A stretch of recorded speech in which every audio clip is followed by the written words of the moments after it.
घर म्हटलं की तिथे कुत्रा, मांजर ह्यांच्यासारखे पाळीव प्राणी हे येतातच. इतकंच नव्हे तर ते त्या घरचे पाहुणे असूनही ते अगदी स्वतःचं घर असल्यासारखं मुक्काम करून तिथेच राहतात. आमची माऊली ही पण तशीच. खरं तर एवढ्याशा जीवाला त्याची आई म्हणजेच ती मांजर घेऊन आलेली.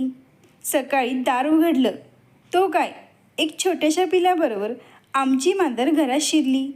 ह्याआधीच तिने आपल्या पिलासाठी आमच्या घरातली जागाही निवडून ठेवलेली. आमची मनीमाऊ सरळ घरात आली. ती त्या जागेजवळच गेली. कपाटाखालची ती जागा तिच्या पिलाच्या दृष्टीने सुरक्षित होती. मनीमाऊ आणि तिचं इवलसं बाळ यांचं घरातल्या बाळगोपाळांकडून उत्स्फूर्त स्वागत झालं. बंटीने आपली जुनी उशी माऊच्या पिलाला गादी म्हणून दिली. गुड्डी रोज त्या पिलाला बशीतून दूध पाजू लागली आणि बॉल घेऊन त्याच्याशी घराच्या अंगणात खेळू लागली. आता मनीमाऊची खात्री झाली की ह्या घरात आता माझ्या पिलाची काळजी घेणारी बरीच माणसं आहेत, तेव्हा आता पिलाची काळजी करण्याचं काहीच कारण नाही. ह्याच विश्वासावर मग ती माऊ आपल्या पिलाला आमच्याकडे सोडून निवांत बाहेर राहू लागली. ती दिवसातून केव्हा तरी एकदा दोनदा यायची, दूध प्यायची, पिलाशी खेळायची, त्याचं अंग चाटायची आणि निघून जायची. पिलू मात्र मजेत एकटं राहायचं. आणि एक दिवस दुपारी तो प्रसंग घडला. मनीमाऊला समोर पाहिलं अन पिलाने म्याव करून आईला हाक मारायला सुरुवात केली. माऊ समोरच होती, पण रस्त्याच्या त्या बाजूला ती आणि ह्या बाजूला तिचं बाळ. बाळाचा आवाज ऐकून माऊ त्याच्याकडे धावली, पण तिचा अंदाज चुकला. ती एका भरधाव येणाऱ्या गाडीखाली चिरडली गेली अन तिने जागीच आपले प्राण सोडले.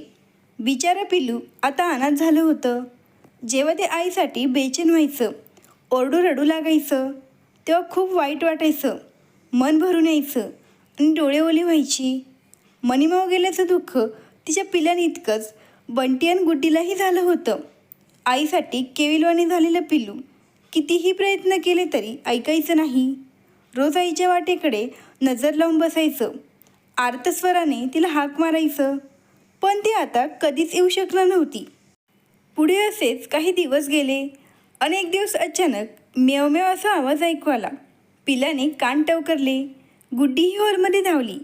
दारात एक मांजर येऊन उभी होती, अगदी तशीच, रंगही तसाच, डोळेही तसेच आणि शेपटी हलवण्याची लगबगही तशीच. क्षणभर आम्ही सर्वजण फसलो आणि पुढे झालो. आपलीच मनीमाऊ म्हणून तिला घरात घेतलं आणि दुधाची बशी तिच्या पुढे केली.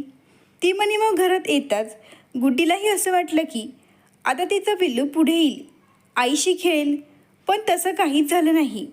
मनीमाऊ घरात आली, घरभर फिरली, दूध प्यायली, तिनेही मेव करून आवाज दिला, तरी पिलाने मात्र जागा सोडली नाही. ते फक्त मांजरीकडे पाहत होतं, पण पुढे येत नव्हतं. गुड्डीने तिच्या आईला प्रश्न केला, आई, आपली डॉली पुढे का येत नाही? ही मांजर तर अगदी त्या पिलाच्या आईसारखीच दिसते, तशीच वाटते. मग तेवढ्याशा जीवाने हे कसं ओळखलं ग की ती आपली आई नाही? आपण सारे हे केवळ नजरेने ओळखतो. प्राण्यांची पिले आपल्या आईला बरोबर ओळखतात आणि तिच्याकडेच जातात. त्यांची परस्परांची भाषा असते, स्पर्शाची, नजरेची, त्यावरून ते आपल्या आईला ओळखतात.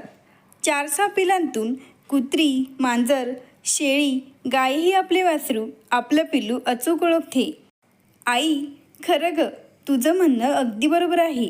त्या नव्या मांजरीला मी फसले, पण ते पिल्लू फसलं नाही.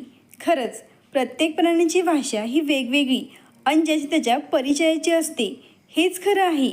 मित्रांनो, ही कथा आवडल्यास लगेच सबस्क्राईब करा. धन्यवाद. आभारी आहोत.